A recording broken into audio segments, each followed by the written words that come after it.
Hello viewers, welcome my channel exam preparation study.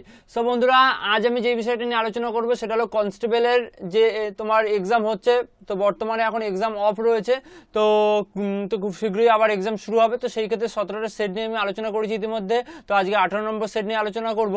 তো বন্ধুরা, 1000টি প্রশ্ন কালেকশনের মধ্যে আজকে 18 নম্বর সেটে কী কী প্রশ্ন রয়েছে সমস্ত প্রশ্নের সঙ্গে তোমাদের পরিচয় করিয়ে দেবো, এবং প্রত্যেকটা প্রশ্নই খুবই ইম্পর্টেন্ট। তো তোমরা একটু ভালো করে দেখে নাও। দেখো, আজকে ফার্স্ট প্রশ্ন যেটি রয়েছে সেটি হলো কি, হিরে কোন এককে মাপা হয়? তো খুব ইম্পর্টেন্ট প্রশ্ন এটি। হিরে কোন এককে মাপা হয়? এটি সঠিক উত্তর কি হয়ে যাবে? তো গ্রাম, পাউন্ড, ক্যারেট ও টন। তো সঠিক উত্তর কি হয়ে যাবে? Option C. তো ক্যারেট এককে হিরে মাপা হয়, তো এই ক্ষেত্রে তোমরা সবাই জানো।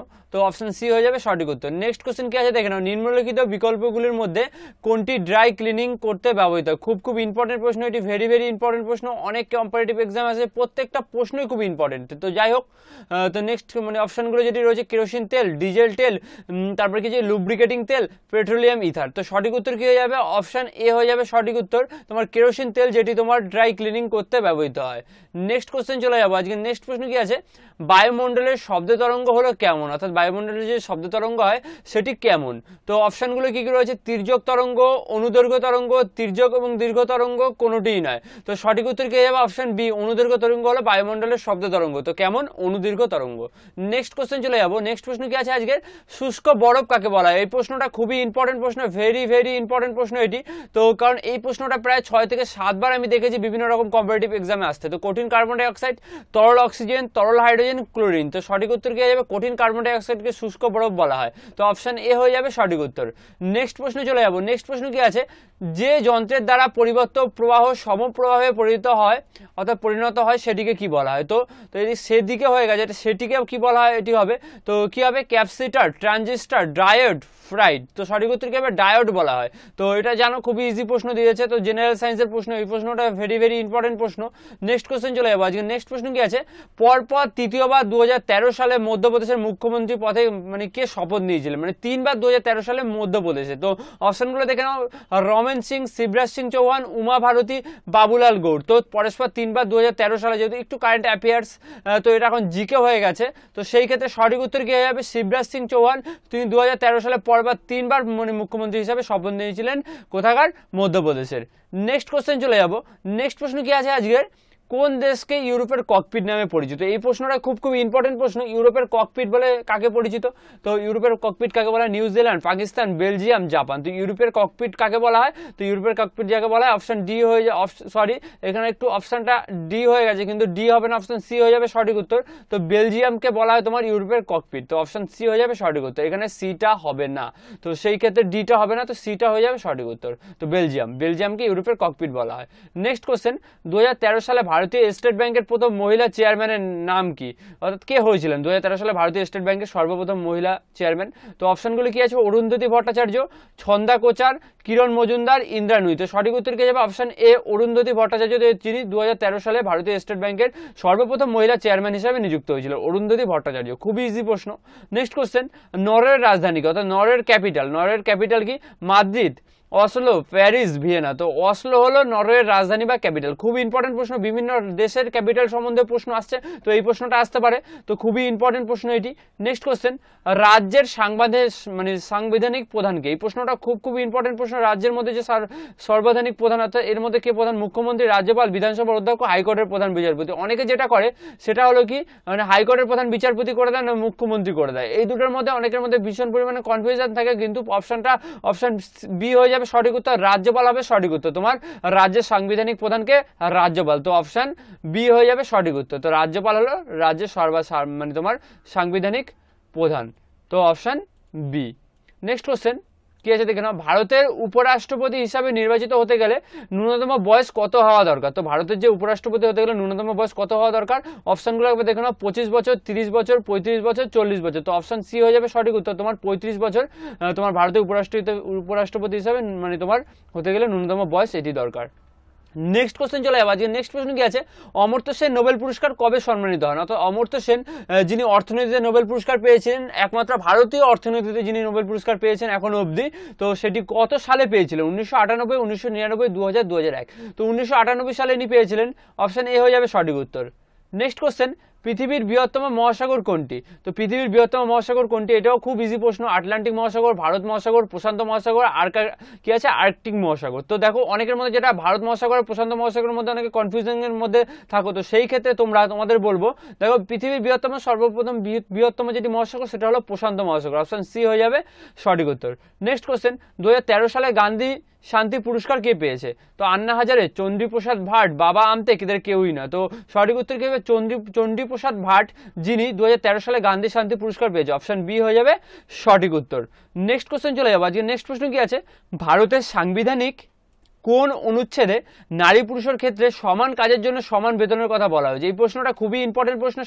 তোমার যে সাংবিধানিক যে টপিকটি রয়েছে অর্থাৎ তোমার ভারতীয় সংবিধান, তো সেখানের মধ্যে এই প্রশ্নটা খুবই ইম্পর্টেন্ট। তো অপশনগুলো একবার দেখে নাও, মৌলিক অধিকার, নির্দেশাত্মক নীতি, যুগ্ম তালিকা, রাজ্য তালিকা। তো সঠিক উত্তর কি হয়ে যাবে? নির্দেশাত্মক নীতি হয়ে যাবে সঠিক উত্তর, option B. Next question, quinine কোথা থেকে পাওয়া যায়? এটা খুবই সোজা প্রশ্ন, এটা তোমার 10 লেভেলের প্রশ্ন দিয়েছে। তো সেই ক্ষেত্রে কি হবে, কি আছে অপশনগুলো, মালবেরি গাছ থেকে, ইউক্যালিপটাস গাছ থেকে, সিঙ্কোনা গাছ থেকে, কোকো গাছ থেকে। তো অপশন সি হয়ে যাবে সঠিক উত্তর, তোমার সিঙ্কোনা গাছ থেকে কুইনাইন পাওয়া যায়। তো তারপর নেক্সট কি আছে দেখে নাও, 16তম লোকসভা গঠনে ভারতের বিদেশমন্ত্রী হিসাবে কে নিযুক্ত হয়েছেন? তো 16তম লোকসভা গঠনে ভারতের বিদেশমন্ত্রী হিসাবে কে নিযুক্ত হয়েছিলেন? রাজনাথ সিং, অরুণ জেটলি, সুষমা স্বরাজ, মেনকা গান্ধী। তো অপশন সি হয়ে যাবে সঠিক উত্তর, সুষমা স্বরাজ, তিনি 16তম লোকসভা গঠনের ভারতীয় বিদেশমন্ত্রী হিসাবে নিযুক্ত হয়েছেন। তো option C. Next question, next প্রশ্ন কি আছে, প্রথম এশিয়ান গেমস অনুষ্ঠিত হয়েছিল কোথায়? অর্থাৎ এই প্রশ্নটা খুবই ইম্পর্টেন্ট প্রশ্ন। তো Bangkok, Tokyo, Dhaka, new Delhi, চারটে মানে বিখ্যাত সিটি। তো এই ক্ষেত্রে তোমার নিউ দিল্লিতে, অর্থাৎ ভারতের রাজধানী নিউ দিল্লি, অর্থাৎ ভারতের রাজধানী ক্যাপিটাল, ইন্ডিয়ার ক্যাপিটাল। তো সেই ক্ষেত্রে তোমার প্রথম এশিয়ান গেমস হয়েছিল নিউ দিল্লিতে। এই প্রশ্নটা খুবই ইম্পর্টেন্ট প্রশ্ন। এই প্রশ্নটা তোমার গ্রুপ ডির এক্সামে এসেছে 2 থেকে 3 বার, তারপর তোমার আরপিএফ এর এসআই এর এক্সামে হয়ে গেছে সেখানে এসেছে, এবং কনস্টেবলের এক্সামেও আসতে পারে। তো সেই ক্ষেত্রে তোমাদের প্রশ্নটা খুবই ইম্পর্টেন্ট। নেক্সট কোশ্চেন, ইরানের মুদ্রা, তো ইরানের কারেন্সি কি? তো রিয়াল, দিনার, এস, চীনা। তো সঠিক উত্তর হয়ে যাবে কি, রিয়াল হলো ইরানের কারেন্সি। তো ইরানের কারেন্সি কি? রিয়াল, অপশন এ হয়ে যাবে সঠিক উত্তর। নেক্সট প্রশ্ন চলে যাবো। নেক্সট প্রশ্ন কি আছে, সৌরজগতের ক্ষুদ্র গ্রহ কোনটি? মঙ্গল, শুক্র, বুধ, পৃথিবী। তো সঠিক উত্তর কি হয়ে যাবে? বুধ হয়ে যাবে সঠিক উত্তর, যেটি সৌরজগতের সব থেকে ছোট গ্রহ, তো ক্ষুদ্র গ্রহ। তো বন্ধুরা তোমাদের একটা ইম্পর্টেন্ট কথা বলে রাখি, সেটা হলো কি, আরপিএফ এর এসআই এর এক্সাম ইতিমধ্যে শেষ হয়ে গেছে। তো কনস্টেবলের এক্সাম এখনো হচ্ছে, কিন্তু আরপিএফ এর এসআই এবং কনস্টেবলের এক্সাম এর যে সিলেবাস সেম। তো সেই ক্ষেত্রে তোমরা অবশ্যই তোমরা যেটা করবে, আরপিএফ এর এসআই এবং কনস্টেবলের জন্য যে সেট ইতিমধ্যে আমি দিয়েছি, তো আজকে আমি সেট নম্বর তোমাদের কত নম্বর, আজকে তোমাদের সেট আমি 18 নিয়ে আলোচনা করছি। তো সেই ক্ষেত্রে তোমরা অবশ্যই যা করবে সেটা হলো কি, ইতিমধ্যে যে 17টা সেট দিয়ে দিয়েছি, তো প্রত্যেকটা কোশ্চেন খুবই ইম্পর্টেন্ট, বিভিন্ন কম্পিটিটিভ এক্সামে এসেছে। তো সেই ক্ষেত্রে 17টা সেট দেখার জন্য এই ভিডিওর ডেসক্রিপশনে চলে যাবে, তো সি মোড়ে ক্লিক করবে। তো সি মোড়ে ক্লিক করার পর দেখবে একটা ডেসক্রিপশন বক্স খুলে যাবে, সেখানে লেখা থাকবে কি, RPF, SI and constable important question with PDF, এবং পিডিএফটা তোমরা সঙ্গে পেয়ে যাবে। তো সেই ক্ষেত্রে পিডিএফটা ডাউনলোড করার জন্য তোমরা কি করবে, এই ভিডিওর ডেসক্রিপশনে চলে যাবে, সেইখানে থেকে তোমরা পিডিএফ এর জন্য আমি আলাদা লিঙ্ক দেবো, তোমরা সেখান থেকে লিঙ্কটা ডাউনলোড করে নিতে পারবে। তো অবশ্যই সেই ডাউনলোড লিঙ্ক আমি এই ভিডিও ডেসক্রিপশনে দিয়ে দেবো, তো তোমরা সেখান থেকে ডাইরেক্ট সরাসরি ডাউনলোড করে নেবে। আশা করি সেই তোমার পিডিএফটি কাজে লাগবে। আর যারা ভিডিওগুলো দেখোনি তারা অবশ্যই দেখে নিও। তো অবশ্যই আশা করি তোমাদের সেগুলো কাজে লাগবে, কারণ ইতিমধ্যে 17টা সেট তোমাদের দিয়ে দিয়েছি। তো নেক্সট কোশ্চেন কি আছে, যে দেশের উপর দিয়ে বিষুব রেখা ও মকরক্রান্তি রেখা গেছে সেই দেশটি কোনটি? তো এর মধ্যে কোনটির মধ্যে তোমার বিষুব রেখা ও মকরক্রান্তি রেখা গেছে? তো ব্রাজিল, আর্জেন্টিনা, কঙ্গো, ইন্দোনেশিয়া। তো সঠিক উত্তর কি হয়ে যাবে? অপশন এ হয়ে যাবে সঠিক উত্তর, ব্রাজিলের মধ্যে দিয়ে বিষুব রেখা ও মকরক্রান্তি রেখা গেছে, অপশন এ। নেক্সট কোশ্চেন, বৈদ্যুতিক বাতি কি আবিষ্কার করেন? তো অপশনগুলো দেখো, তোমরা বুঝতে পেরে গেছো এর মধ্যে সঠিক উত্তর কোনটা হবে। ফোল্ট, মার্কারি, এডিসন কোনটি না। তো সঠিক উত্তর হয়ে যাবে কি, এডিসন, যিনি বৈদ্যুতিক বাতি আবিষ্কার করেন।